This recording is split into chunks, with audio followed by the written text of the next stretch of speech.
আমার মা মৃত্যুবরণ করলো, সেই জানাজায় আমাকে যেতে দেওয়া হয় নাই। বিগত 4 বছর 6 মাস কারাগারে আমার পরিবারের সাথে আমার দেখা করতে দেওয়া হয় নাই। আমাদের ভুলে গেলে চলবে না।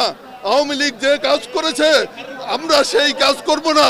আওয়ামী লীগের লোকরা যে সমস্ত অপকর্ম করেছে আমরা সেই অপকর্ম করব না। আমাকে রিমান্ডে নিয়ে কারেন্টের শক দিছে। জুলাই মাসে যে সমস্ত ছাত্ররা বাংলাদেশের জন্য, এই জাতির জন্য, আমাদের জন্য, জনগণের জন্য প্রাণ দিয়েছে, তাদের বিদেহী আত্মার মাগফিরাত করছি, কৃতজ্ঞতা প্রকাশ করছি আমাদের প্রিয় নেত্রী, দেশনেত্রী বেগম খালেদা জিয়ার প্রতি। আমি কৃতজ্ঞতা প্রকাশ করছি বাংলাদেশ জাতীয়তাবাদী দলের ভারপ্রাপ্ত চেয়ারম্যান তারেক রহমানের প্রতি।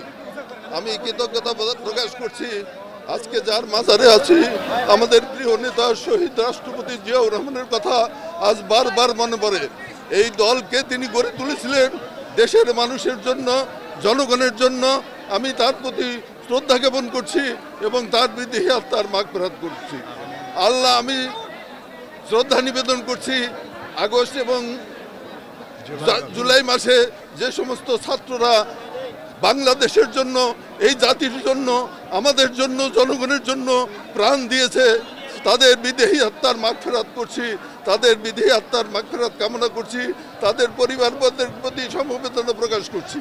এবং সঙ্গে সঙ্গে বলতে চাই যে কারণে এই আন্দোলন এবং সংগ্রাম হয়েছে আমরা যেন সেই কারণ এবং সংগ্রামের ভুলে না যাই। আমরা যেন আমাদের নেতা তারেক রহমানের নেতৃত্বে বাংলাদেশকে নতুনভাবে গড়ার যে স্বপ্ন, সেই স্বপ্ন আমরা বাস্তবায়ন করতে পারি, সেই দিকে আমাদের নজর রাখতে হবে। আমাদের ভুলে গেলে চলবে না। আওয়ামী লীগ যে কাজ করেছে আমরা সেই কাজ করব না। আওয়ামী লীগের লোকরা যে সমস্ত অপকর্ম করেছে আমরা সেই অপকর্ম করব না। আমরা বাংলাদেশকে গড়ে তুলতে চাই, বাংলাদেশের জনগণকে সাথে নিয়ে বাংলাদেশকে গড়ে তুলতে চাই। আমি ভাইরা আমার, আপনারা জানেন আমার উপরে কত নির্যাতন হয়েছে। আমাকে রিমান্ডে নিয়ে কারেন্টের শক দিছে।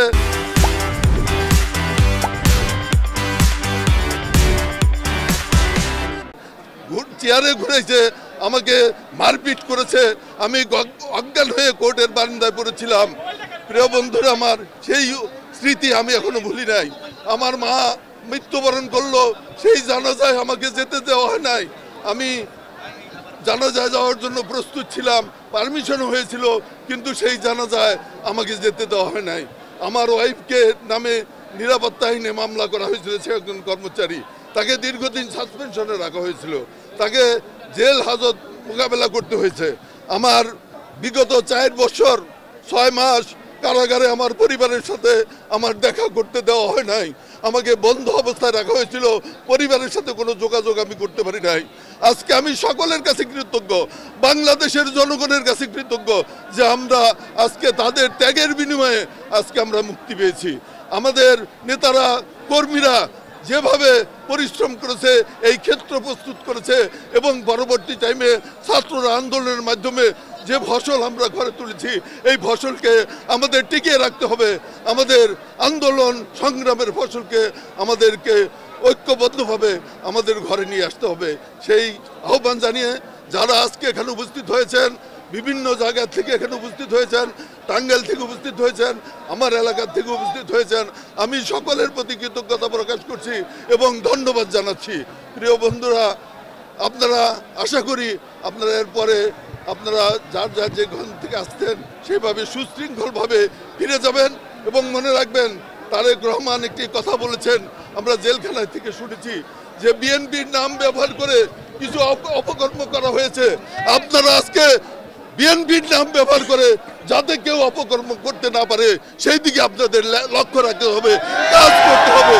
এবং আমি যতদিন বেঁচে আছি ইনশাল্লাহ অন্যায়ের বিরুদ্ধে, জুলুমের বিরুদ্ধে, সন্ত্রাসের বিরুদ্ধে, চাঁদাবাজের বিরুদ্ধে আমাদের সংগ্রাম অব্যাহত রাখবো।